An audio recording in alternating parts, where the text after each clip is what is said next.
DSC preparation కి మిగిలిన తక్కువ సమయాన్ని డిఎస్సి 2024 యాప్ లేదా DSC2024.com తో జాబ్ ని సాధించండి. నమస్తే, వెల్కమ్ టు సుమన్ టీవీ. నేను మీ జర్నలిస్ట్ వలి. రెండు తెలుగు రాష్ట్రాల్లో సినిమా థియేటర్లు జూన్ 1 నుంచి బంద్ అవుతున్నాయా? సినిమా థియేటర్కి వెళ్ళి సినిమా చూద్దాం అనుకున్నటువంటి సినీ అభిమానులకు జూన్ 1 నుంచి నిరాశ కనిపిస్తుందా? ప్రస్తుత పరిణామాలు అలాగే అనిపిస్తున్నాయి. ఎందుకంటే సినిమా ఎగ్జిబిటర్లకి డిస్ట్రిబ్యూటర్లకి మధ్య వివాదం ఎంతకీ తెగటం లేదు. ఎగ్జిబిటర్లు, థియేటర్ ఓనర్స్ ఏం చెప్తా ఉన్నారు? మాకు అద్దె రూపంలో చెల్లిస్తే గనక ఎగ్జిబిటర్లు మాకు వర్కౌట్ కాదు, మేము నష్టపోవాల్సినటువంటి పరిస్థితి ఉంది, మాత్రం మేము దానికి ఒప్పుకోము. జూన్ 1 నుంచి పర్సంటేజ్ రూపంలో మాకు చెల్లిస్తేనే మాకు గిట్టుబాటు అవుతుంది, అలా అయితేనే మేము థియేటర్స్ రన్ చేస్తామని చెప్పి ఖరాఖండిగా చెప్తున్నారు. మొన్న ఆదివారం రోజు ఫిల్మ్ ఛాంబర్లో మీటింగ్ కూడా జరిగింది. దిల్ రాజు గారు, సురేష్ బాబు గారు సహా 60 మంది ఎగ్జిబిటర్లు ఆ మీటింగ్లో పార్టిసిపేట్ చేశారు. చాలా తీవ్ర స్థాయిలో డిస్కషన్స్ కూడా జరిగాయి.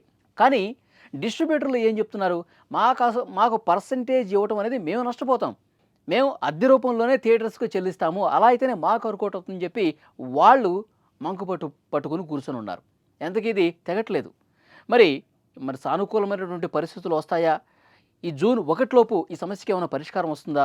లేదంటే జూన్ 1కే వీళ్ళు చెప్తున్నట్టుగా థియేటర్లు బంద్ అవుతాయా? గతంలో జరిగిన ఒక మీటింగ్కి సంబంధించి చాలా క్లియర్గా పర్సంటేజ్ ఇస్తే కనుక ఏ మేరకు ఉండాలనేది కూడా ఒక నిర్ణయం తీసుకున్నారు. ఆ పర్సంటేజ్లు ఎట్లా ఉన్నాయి, గతంలో నిర్ణయం ఏ విధంగా జరిగిందో ఒకసారి మీకు చదివినిపిస్తాను. 30 కోట్లు ప్లస్ నైజాం హక్కులు కలిగిన సినిమాలకు మొదటి వారం 75% డిస్ట్రిబ్యూటరు, 25% ఎగ్జిబిటర్ ఈ నిర్ణయం తీసుకున్నారు. అదే 10 కోట్ల నుంచి 30 కోట్ల సినిమా అనుకోండి, ఆ నైజాం హక్కులు కలిగిన సినిమాలకు మొదటి వారం 60% డిస్ట్రిబ్యూటర్ అంట, 40% ఎగ్జిబిటరు. అదే 10 కోట్ల లోపు నైజాం హక్కులు కలిగిన సినిమాలకి మొదటి వారం 50% డిస్ట్రిబ్యూటరు, 50% ఎగ్జిబిటరు. ఈ విధంగా గత మీటింగ్స్లోనే ఒక నిర్ణయం తీసుకున్నారు, ఏ విధంగా పర్సంటేజ్లు ఉండాలి డిస్ట్రిబ్యూటర్కి, ఎగ్జిబిటర్ కానీ ఇప్పుడు దీనికి అసలు ఏమాత్రం ఒప్పుకోవట్లేదు డిస్ట్రిబ్యూటర్సు. మేము అద్దె రూపంలోనే ఎప్పట్లాగానే మేము చెల్లిస్తాం, అలా అయితేనే మాకు వర్కౌట్ అవుతుంది అని చెప్తున్నారు. వీళ్ళు మాత్రం ఎంతకీ వినట్లేదు. మరి 1వ తారీఖు బంద్ అవుతాయా, లేకపోతే మళ్ళొకసారి సినీ పెద్దలు కలగజేసుకుని ఆల్రెడీ నిర్మాతలకు లెటర్ రాసి ఏచంలో ఉన్నారు ఎగ్జిబిటర్లు, డిస్ట్రిబ్యూటర్స్ అందరూ. నిర్మాత నష్టపోయే పరిస్థితుంది. ఎగ్జిబిటర్లు, డిస్ట్రిబ్యూటర్లు ఇట్లా వాదులాడుకుంటూ ఉంటుంటే కోట్లాది రూపాయలు పెట్టి సినిమా చేసినటువంటి నిర్మాత ఆఖరికి చేతిలో సినిమాలు పెట్టుకుని రిలీజ్ కాకుండా వెయిట్ చేస్తే ఆయనకు నష్టం కదా.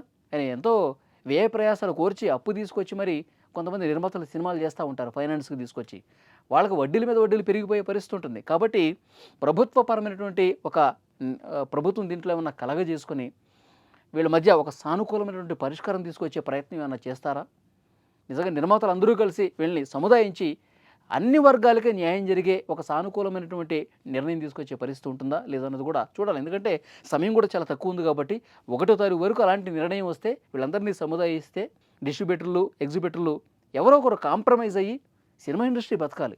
సినిమా నడిస్తేనే సినీ కార్మికులు కావచ్చు, నిర్మాతలు, దర్శకులు కావచ్చు, 24 క్రాఫ్ట్స్లో పనిచేసేవాళ్ళు, ఇటు థియేటర్లో పనిచేసేవాళ్ళు అందరికీ వాళ్ళకు ఉపాధి యథావిధిగా కొనసాగాలంటే కనుక ఎక్కడో చోట ఒక కాంప్రమైజ్, ఒక ఫుల్ స్టాప్ అనేది పడాలి. మరి జూన్ 1 వరకు పడుతుందా, లేదంటే జూన్ 1 తారీఖు థియేటర్స్ బంద్ అవుతాయా? కాలమే సమాధానం చెప్పాలి. Thank you very much.